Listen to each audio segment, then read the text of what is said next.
कहानी की शुरुआत में एक वैज्ञानिक बताता है कि जिस तरह से हमारा सोलर सिस्टम है उसी तरह से ब्रह्मांड में एक और सोलर सिस्टम पाया गया है जिसमें धरती की तरह एक ग्रह है और उस ग्रह में जीवन होने की पूरी आशंका है। इस ग्रह को नाम दिया जाता है प्लेनेट जी। वैज्ञानिकों का मानना है कि जिस तरह से धरती पर बुद्धिजीव हैं उसी तरह से उस ग्रह पर भी होंगे। इसीलिए उस ग्रह से संपर्क करने के लिए नासा 1 साल बाद एक ट्रांसमिशन बनाता है ताकि वो उस ग्रह के बुद्धिजीवों से संपर्क कर सके, और ऐसा होता भी है। जल्द ही अंतरिक्ष कम्युनिकेशन विभाग को 5 स्पेसशिप धरती की ओर बड़ी तेजी से बढ़ते हुए नजर आते हैं, पर उन 5 में से एक सैटेलाइट से टकराता है और हांगकांग में क्रैश हो जाता है। ये 5 एलियन शिप्स में से वो एलियन शिप होता है जिससे एलियंस अपने ग्रह में संपर्क कर सकते हैं। अब बाकी के जो 4 एलियन शिप होते हैं वो हवाई के समंदर में उतर जाते हैं, जिससे नासा, एयरफोर्स और सभी सुरक्षा विभाग पूरी तरह से परेशान हो जाते हैं। वो अपने नेवी शिप्स को उस तरफ भेजते हैं जहाँ पर 4 एलियन शिप्स उतरे हैं, पर नेवी पूरी तरह से हैरान और परेशान होती है क्योंकि ये उन एलियन शिप्स को अपनी आंखों से तो देख सकते हैं पर रडार में वो शिप्स कहीं भी नहीं दिख रहे होते। अब यहाँ पर एक लेफ्टिनेंट कमांडर को दिखाया जाता है जिसका नाम एलेक्स होता है। एलेक्स एलियन शिप के पास जाता है। जैसे वो एलियन शिप को हाथ लगाता है उसे एक जोरदार झटका लगता है जिससे वो दूर जाकर गिरता है, पर एलेक्स सुरक्षित होता है। और इसके बाद एलियन शिप से एक रोशनी निकलती है, आसमान में एक ब्लास्ट होता है और एलियन शिप के चारों तरफ एक बहुत बड़े एरिया में एक सुरक्षा कवच बन जाता है। इस कवच के अंदर नेवी के बहुत सारे शिप्स भी हैं, कुछ शिप्स बाहर भी होते हैं। और इसके बाद एयरफोर्स यहाँ पर आती है जो इस कवच पर फायरिंग करती है, पर इस पर मिसाइल का, बॉम्ब का कोई असर नहीं होता। और जब एक प्लेन इसे भेद कर अंदर जाने की कोशिश करता है तो वो पूरी तरह से ब्लास्ट हो जाता है, यानी कि इस कवच के अंदर ना कोई जा सकता है और ना ही कोई बाहर आ सकता है। साथ ही साथ एलियंस ने जो सुरक्षा कवच बनाया होता है वो उसके अंदर का सारा कम्युनिकेशन सिस्टम पूरी तरह से जैम कर देते हैं, यानी कि जो भी उसके अंदर है वो ना बाहर ना आपस में किसी तरह की कोई भी बात कर सकते हैं। और अगले पल पानी के अंदर से 3 और एलियन शिप्स निकलते हैं जिन्हें देखकर साफ साफ पता चलता है कि ये वॉर मशीन्स हैं, यानी कि ये इंसानों को और उनके जितने भी वेपन्स हैं उन्हें खत्म करने के लिए, नष्ट करने के लिए पानी से बाहर निकले। यहाँ पर एलेक्स का भाई भी एक शिप में होता है और वो इन्हें खतरे का सायरन देता है, और जैसे ही एलियन शिप्स को खतरे का सायरन मिलता है वो इनकी तरफ इलेक्ट्रोमैग्नेटिक वेव और बहुत तेज साउंड छोड़ते हैं जिसे सुनने में सबको बहुत तकलीफ होती है। इसके बाद ये एलियन शिप के ऊपर हमला भी करते हैं पर इनका निशाना चूक जाता है और अब एलियन वॉर मशीन इनके ऊपर हमला कर देती है। वो इनके 2 शिप्स को डिस्ट्रॉय कर देती है। एलेक्स भी बोट से अपने शिप पर पहुंच जाता है और वो पूछता है कि इस शिप का इंचार्ज कौन है। एलेक्स को बताया जाता है कि सारे के सारे लोग मारे गए और अब आप ही सीनियर हो, आप ही को फैसले लेने हैं। एलेक्स ये फैसला लेता है कि वो एलियन शिप के ऊपर हमला करेंगे। वो जानते हैं कि वो उससे जीत नहीं सकते, फिर भी एलेक्स अपने सीनियर्स का और अपने भाई की मौत का बदला लेना चाहता है जिन सबको एलियंस ने मार दिया।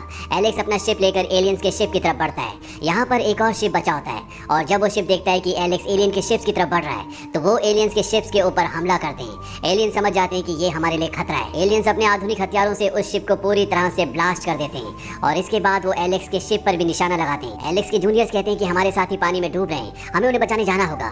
एलेक्स को उनकी बात माननी पड़ती है। वो अपने शिप को मोड़ लेते हैं और जब एलियंस देखते हैं कि एलेक्स का शिप मुड़ चुका है तो वो समझ जाते हैं कि ये हमारे लिए खतरा नहीं है, इसीलिए एलियंस उनके ऊपर हमला नहीं करते। पर अगले पल एलियन शिप से 3 बड़े बड़े आधुनिक हथियार निकलते हैं। वो हवा में ऊपर उठ जाते हैं जहाँ से वो एयरफोर्स के हवाई अड्डे को स्कैन कर लेते हैं और वहाँ पहुंचकर एयरफोर्स के हवाई अड्डे को पूरी तरह से निस्तो नाबूद कर देते हैं। इसके बाद इन्हीं में से एक मशीन बेसबॉल ग्राउंड में भी पहुंच जाती है जहाँ पर मशीन के सामने एक बच्चा आता है। मशीन एक बार फिर से बच्चे को स्कैन करती है और स्कैन करने से मशीन को समझ में आ जाता है कि ये बच्चा उनके लिए खतरा नहीं है, इसीलिए वो बच्चे को नहीं मारते, यानी कि एलियंस उन्हीं पर हमला करते हैं जो उनके लिए खतरा है। वहीं एलेक्स और उसके साथी अभी भी उस शिप में होते हैं जो उस सुरक्षा घेरे के अंदर है जो एलियंस ने अपने लिए बनाया है। यहाँ पर एलेक्स के साथियों को एक एलियन मिलता है जो बेहोश होता है, जख्मी होता है। ये एलियन उस स्पेसशिप से गिरा होता है जो सैटेलाइट से टकराकर क्रैश हो गया था। एलेक्स इसका मुखौटा हटाता है और वो देखता है कि ये एलियन हूबहू इंसानों की तरह है। दरअसल इन एलियंस ने एक सूट पहना होता है जो आयरन मैन के सूट की तरह होता है। एलेक्स एलियन की आंख खोलता है और तभी वो होश में आ जाता है। वो एलेक्स का चेहरा अपने हाथ से पकड़कर अपने फिंगर उसके फोरहेड पर टच करता है। दरअसल वो टेलीपैथिकली उससे कनेक्ट हो जाता है और वो एलेक्स को दिखाता है कि किस तरह से उन्होंने पहले भी दुनिया खत्म की है। और तभी यहाँ पर एलियंस के साथ ही आ जाते हैं जो यहाँ पर सभी इंसानों को स्कैन करते हैं, पर स्कैन करने के बाद उन्हें विश्वास हो जाता है कि ये उनके लिए खतरा नहीं है क्योंकि इनके पास कोई भी हथियार नहीं होते। वो अपने साथी एलियंस को यहाँ से लेकर चले जाते हैं, पर एक एलियन अभी भी इन्हीं के शिप में होता है जो उस कक्ष में पहुंच जाता है जहाँ पर इनके आधुनिक हथियार है। वो हथियार को स्कैन करना शुरू करता है क्योंकि वो इंसानों की टेक्नोलॉजी को देख रहा होता है कि इंसान किस तरह की टेक्नोलॉजी का इस्तेमाल करते हैं, साथ ही साथ वो इसे नष्ट भी करना चाहता है। पर इससे पहले कि वो ऐसा कर पाता यहाँ पर एलेक्स और उसके एक फीमेल साथी आ जाते हैं। एलेक्स जानता है कि वो इस एलियन को नहीं हरा सकते। वो अपनी साथी को बोलता है कि तुम कंट्रोल रूम में जाओ और वो एलियन को डेक पर ले जाता है जहाँ पर तोप होती है। वो किसी तरह से एलियंस को तोप के सामने ले आता है और अगले पल एलेक्स की साथी जिसे एलेक्स ने कंट्रोल रूम में भेजा था, जब वो देखती है कि एलियन उसके निशाने पर है तो वो तोप से कैनन को फायर कर देती है जिस वजह से एलियन की मौत हो जाती है। वहीं एलियंस अपने फ्लाइंग ऑब्जेक्ट पर उस जगह पहुंच जाते हैं जहां पर नासा ने एलियन से संपर्क करने के लिए बड़े बड़े रडार्स लगाए होते हैं। दरअसल एलियंस का वो शिप जिससे वो अपने लोगों से कांटेक्ट कर सकते हैं, सैटेलाइट से टकराकर पूरी तरह से निस्तो नाबूद हो चुका है, इसीलिए वो अपने ग्रह पर कांटेक्ट नहीं कर सकते। और अब एलियंस नासा की उस पूरी लैब पर अपना कब्जा कर लेते हैं जहां से इंसानों ने एलियंस को मैसेज भेजे थे, ताकि वो अपने एलियन साथियों को मैसेज भेजकर धरती पर बुला सके और पूरी धरती को डिस्ट्रॉय कर दें। इंसानों को भी ये बात पता चल जाती है, क्योंकि सैटेलाइट से टकराकर एलियंस का जो स्पेसशिप क्रैश हुआ था वो उनका कम्युनिकेशन स्पेसशिप था, और अब उनके पास कम्युनिकेशन करने के लिए कोई भी जरिया नहीं है। इसीलिए एलियंस ने नासा के उस कम्युनिकेशन सिस्टम को, जहां से एलियंस को इंसानों ने सिग्नल भेजे थे, पूरी तरह से अपने कब्जे में ले लिया। और एलियंस को सुबह तक इंतजार करना पड़ेगा, क्योंकि ये कम्युनिकेशन सिस्टम 24 घंटों में एक ही बार काम करता है। जब सैटेलाइट इस कम्युनिकेशन सिस्टम की रेंज में आता है, और ऐसा 24 घंटों में सिर्फ एक बार होता है, यानी कि इंसानों के पास अभी कुछ वक्त है। अब क्योंकि रात हो गई है, इसीलिए एलेक्स और उसकी टीम चाहकर भी एलियंस के शिप्स के ऊपर हमला नहीं कर सकती, क्योंकि रडार में उनकी लोकेशन पता नहीं चलती। साथ ही एलियंस भी उन पर हमला नहीं कर रहे होते। वो समझ जाते हैं कि जिस तरह से रात को ये हमला नहीं कर सकते, उसी तरह से एलियंस भी इनके ऊपर हमला करने में असमर्थ है। यहाँ पर एक जैपनीज कैप्टन होते हैं, वो एलेक्स को कहते हैं कि मेरे पास एक तरीका है जिससे हम एलियंस के शिप की लोकेशन का पता लगा सकते हैं। समंदर में बहुत जगह बॉयज होते हैं, जिससे समंदर की लहरों का पता चलता है, ताकि मौसम विभाग को पता चल सके कि समंदर की लहरें किस गति से चल रही है, और इस तरह से मौसम विभाग को समंदर में होने वाली गतिविधियों के बारे में पता चलता है। जैपनीज कैप्टन कहता है कि जहाँ पर एलियन शिप होगा, वहाँ पर समंदर की लहरें पूरी तरह से अलग होंगी। इस तरीके से वो एलियन शिप को ढूंढना शुरू करते हैं, और बहुत जल्दी इन्हें पता चल जाता है कि एलियन शिप्स कहाँ पर हैं। ये अपने शिप से एलियन शिप्स की तरफ मिसाइल्स छोड़ते हैं, और इनका निशाना चूक जाता है।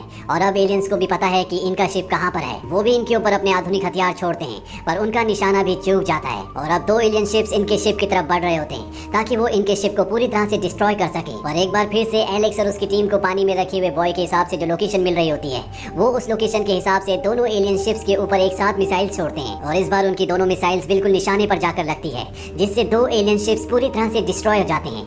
ये पहली कामयाबी होती है जो एलेक्स और उसके साथियों को मिली होती है, जिससे वो बहुत खुश होते हैं। अब इन्हें कम्युनिकेशन स्टेशन के बाहर से कम्युनिकेशन ऑफिसर का कॉल आता है, जहाँ पर एलेक्स की गर्लफ्रेंड भी होती है।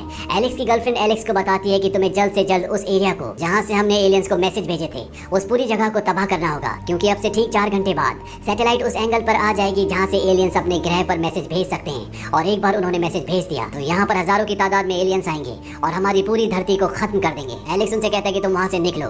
हालांकि एलेक्स का जो शिप है वो उस सुरक्षा दीवार के अंदर होता है, जिस सुरक्षा दीवार के अंदर कोई नहीं आ सकता, ना ही बाहर किसी से संपर्क किया जा सकता है। पर एलेक्स की गर्लफ्रेंड के साथ जो कम्युनिकेशन ऑफिसर होता है, उसने खास टेक्निक का इस्तेमाल किया होता है, जिससे वो एलेक्स से बात कर पाता है। अब इनका संपर्क टूट जाता है, और तभी एलेक्स और उसके साथी देखते हैं कि सुरक्षा दीवार के अंदर जो तीसरा एलियन वॉरशिप है वो बड़ी तेजी से इनकी तरफ बढ़ रहा है। एलेक्स यहाँ पर एक प्लान बनाता है। पास ही में एक आइलैंड होता है। वो कहता है कि सूरज निकलने में 2 घंटे बाकी हैं, हमें जल्द से जल्द उस आइलैंड की पहाड़ी के पास पहुंचना होगा, ताकि सुबह होते ही जब एलियन शिप हमारे सामने होगा और सूर्य उदय होगा तो उनकी आंखों में सूरज की रोशनी पड़ेगी, जिस वजह से वो कुछ देर तक हमें देख नहीं पाएंगे, और इस मौके का फायदा उठाकर हम उनके तीसरे शिप को भी डिस्ट्रॉय कर सकते हैं। एलेक्स अपनी टीम के साथ अपने शिप के साथ उस आइलैंड तक पहुंच जाता है। यहाँ पर एलियंस का वो तीसरा शिप भी पहुंच जाता है। वो एलियन शिप अपने सारे हथियार बाहर निकाल लेता है, और इससे पहले कि वो इनके ऊपर हमला करता, पहाड़ी के पीछे से सूर्य उदय हो जाता है, जिससे एलियंस को कुछ भी नहीं दिखता।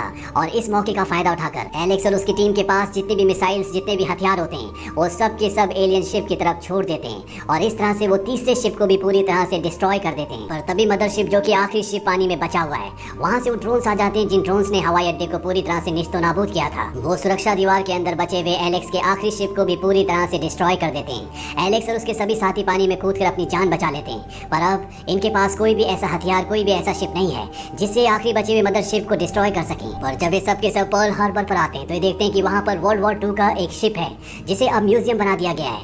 ये सब के सब उस शिप पर जाते हैं। आज से 70 साल पहले जो लोग इस शिप को चलाया करते थे, आज रिटायर होकर वो इस शिप पर काम करते हैं। एलेक्स उनसे कहता है कि मुझे तुम्हारी मदद चाहिए। दरअसल एलेक्स और उसके साथी इस शिप को और इस शिप के हथियारों को नहीं चला सकते, क्योंकि इसकी जो टेक्नोलॉजी है वो बहुत पुरानी है। वो अनुभवी बूढ़े रिटायर वेटरन्स एलेक्स की मदद करने के लिए तैयार हो जाते हैं, और ये सब के सब शिप को लेकर एक बार फिर से उस तरफ बढ़ जाते हैं जहाँ पर एलियंस का आखिरी मदरशिप है। मदरशिप इनके सामने होता है, और जब एलियंस इनके शिप को देखते हैं और स्कैन करते हैं तो उन्हें पता चल जाता है कि इनके शिप में हथियार हैं। वो अपने सारे के सारे हथियार बाहर निकाल लेते हैं। एलेक्स अपनी कंट्रोलर को कहता है कि तोपों की दिशा को बदल दो, किसी को कुछ समझ नहीं आता। वहीं एलियंस इनके शिप की ओर फायर कर देते हैं, और तभी एलेक्स रेडियो पर आदेश देता है कि शिप के एंकर को नीचे गिरा दो।